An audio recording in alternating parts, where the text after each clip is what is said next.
ह्रीं ब्रीं श्री आचार्य शिक्षा 2.5 दीप में 3 क्रम 9 करोड़ महामुनि ऋषिराजी यहाँ यहाँ विराजमान हैं। तिनकी चरण में मेरा कोटि कोटि वंदन सहते भाव सहते मन वचन काय सहते जला दिया रे मुनि रे पामिति।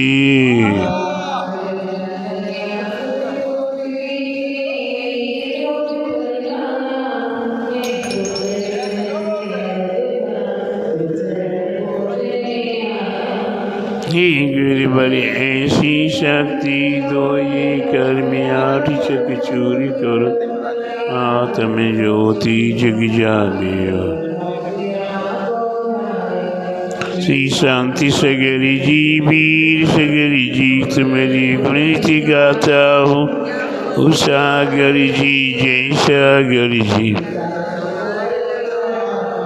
हे गुरुवर नेमी सागर जी ये शक्ति मुझ में आ जावे ऋषणों में रमा रहूं भक्ति रस परेशान।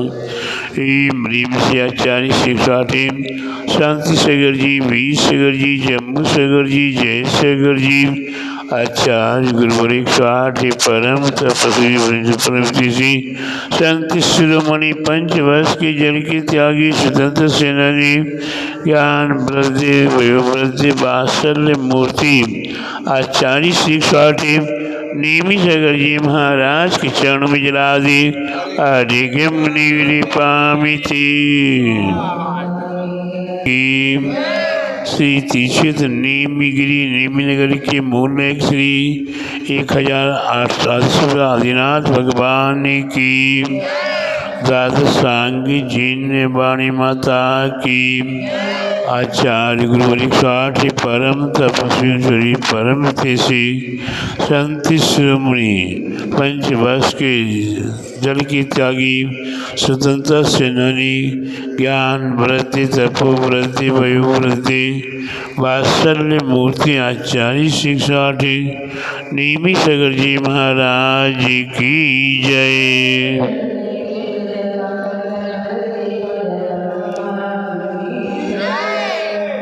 भव्यात्माओं भक्तामर महामंडल विधान यहाँ 2 जुलाई से अनाहत रूप से चलता हुआ चला आ रहा है और ये विधान 28 फरवरी 2024 तक चलेगा। इस विधान से हमारे आपकी क्या लाभ है?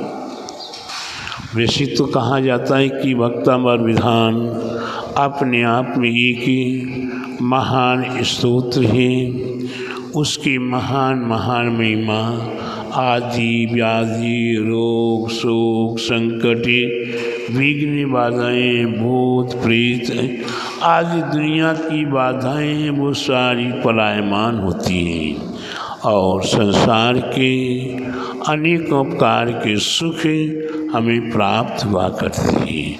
फिर भी हमारे आचार्यों ने इस भक्तामर विधान के माध्यम से कहा है कि अगर आपकी सच्ची श्रद्धा है, सच्ची आस्था है, सच्ची भक्ति है और भक्तामर विधान के प्रति आपका सच्चा प्रेम है तो प्यारे बंधु अरहंत प्रभु की अपने आप में इतनी महिमा है, इतनी महिमा है, इतनी महिमा है कि उस अरहंत प्रभु की महिमा को हम बखान नहीं कर सकते हैं। अरहंत प्रभु की महिमा का बखान वही इंद्रमणि रत्न की विशाल शिला 12 योजन की क्रमशः अंत में 1 योजन की ऐसी विशाल शिला जिस शिला को 500 धनुष ऊपर दियों पुनीत स्थापित हुआ करती है और उसके उपरांत उसे पांडुशिला के ऊपर, उस शिला के ऊपर समोसन की रचना हुआ करती है। इसे होंडा सर्पण काल के दोष के कारण बसे समोसन वैसे तो 12 योजन का ही हुआ करता है, लेकिन होंडा और अवसर्पण काल के दोष से भगवान आदिश्वर प्रभु का समोसन 12 योजन का था और उसके उपरांत आधा आधा कम होते होते होते होते भगवान महावीर स्वामी का समोसन 1 योजन का रहा। लेकिन प्यारे बंधुओं, विधि क्षेत्र के अंदर विद्यमान भी तीर्थंकर प्रभु हैं। वहाँ का समोसन 20 तीर्थंकरों के समोसन 12 योजन की हुआ करते हैं। ऐसी 12 योजन कितना बड़ा विस्तार, ये बंडा ऐसे समा जाएगा, सागर ऐसे ही समा जाएगा। कितना बड़ा सागर प्यारे बंधुओं। इसी प्रकार से हम ऐसी 12 योजन के समोसन का एवं उस समोसन की महिमा खात का भूमि, लता वन भूमि, उपवन भूमि, मंडप भूमि आदि आदि वहाँ सभाएं लगी हुई हैं। वे अष्टभूमियाँ हैं। उस अष्टभूमियों में सबसे ऊपर हमारे अरहंत प्रभु एक होते हुए भी,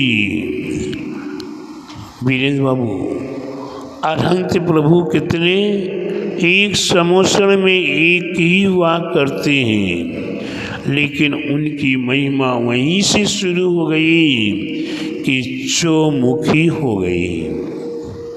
कैसे?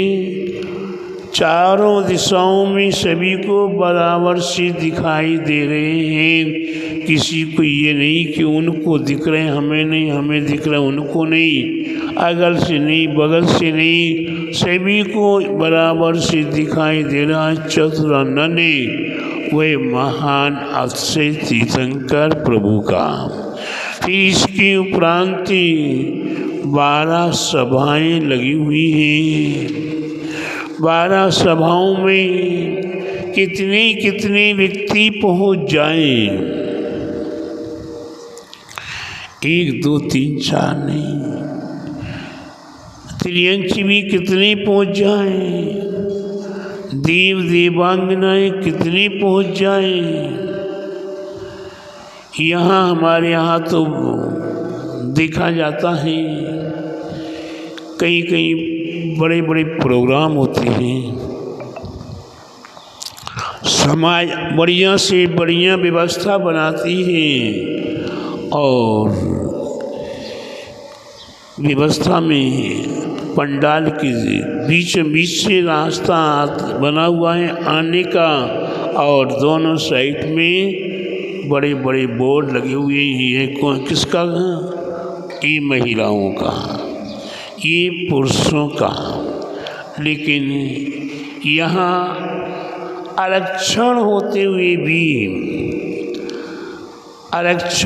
हुए भी सबसे पहले हमारी माता बहनें कब्जा करती है रास्ते के ऊपर। किसके ऊपर कब्जा करती है? रास्ते के ऊपर। और अपना तो आरक्षण है ही है, साथ में पुरुषों के बीच में भी घुस जाती है।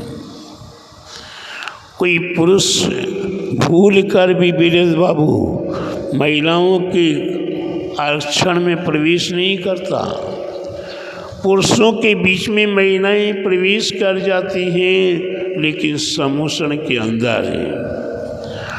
न पुरुषों में महिलाएं प्रवेश करेंगी, न महिलाओं में पुरुष प्रवेश करेंगे, न देवांगनाओं में, उन देवांगनाओं में चतुर्निकाय देवांगनाएं, भवनवासिनी, ज्योतिष की आदि चतुर्निकाय देवांगनाएं हैं, चतुर्निकाय देव हैं। उनकी बिल्कुल अलग अलग व्यवस्था है, एक दूसरे के में प्रवेश नहीं करती। उसके उपरांत ये तो सब देव समझदार हैं। ये सभी देव तो संतोष बाबू, ये सभी देव तो समझदार हैं। मनुष्य स्त्रियां भी समझदार हैं, मुनि आर्जिकाएँ समझदार हैं, लेकिन त्रियंश पशु कैसे हुआ करते हैं? समझदार होते हैं। वरुण बेटा, त्रियंश माने पशु पर गाय, भैंस, कुत्ता, बिल्ली, शेर, चीता, भालू एवं कौवा, कबूतर, ये समझदार होते क्या? गोलू बाबू नहीं समझदार होते। इसकी उपरांत भी जो उनकी सभा नियोजित है, त्रियंशों की सभा, उन देवों में, उस त्रियंशों में से कोई त्रियंश यहाँ वहाँ नहीं बैठता, वह अपनी ही सभा में बैठा करते हैं। तो ये समुसण की महिमा उसके उपरांत है। वहाँ कितनी सुंदर सुंदर व्यवस्था है। यहाँ का स्पीकर तो आपको आवाज़ गूंज रही है, समझ में नहीं आ रहा है, कंबड़ हो रही है, कान में तकलीफ दे रही है, लेकिन समुसण की दिव्य धुनी, वहाँ का दुंदुभी बाजे आदि बिल्कुल सुनियोजित है, किसी को कोई तकलीफ होने वाली नहीं है। और उस समुसण की विशेष और महिमा है। अरहंत प्रभु के समुसण की महिमा है। अंधा हो, बेरा हो, गूंगा हो, लंगड़ा हो, लूला हो, अपांग हो, वे भगवान की समुसण की प्रथम सीढ़ी पर पैर रखता है और 5000 सीढ़ियों को सहज रूप से पार हो जाता है और समुसण में अरहंत प्रभु के सामने पहुँचते ही उसके कान, नाक, मुँह के अंगा पंगा से भी समाप्त हो जाता है और वे सुंदर शरीर युक्त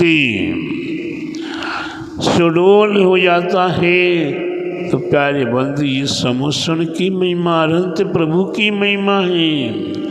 और उसकी उपरांत मंद मंद सुगंध वायु चल रही है। 60 ऋषियों के वहाँ फल आदि प्राप्त हो रहे हैं। 60 ऋषियों के आपको फल, फूल, सब्जी आदि आदि सभी मिल रहे हैं। और समुसण की आप महिमा को जानेंगे, अरहंत प्रभु की महिमा को जानेंगे कि वहाँ सम्यक दृष्टि और मिथ्या दृष्टि को भी बिल्कुल अलग अलग कर दिया।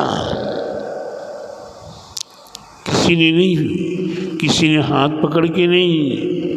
जैसे कि यहाँ तो आजकल साधुओं के पास भी, उन्हीं के पास पहुँचने में राधा दीदी, आजकल के साधुओं के पास तो उन्हीं के पास पहुँचने के लिए आपको कैटेगरी हो जाती है कि आप प्रवेश नहीं कर सकते हो, आप प्रवेश नहीं कर सकते हो, अभी आपको 1 घंटा बैठना होगा, अभी 2 घंटा बैठना होगा।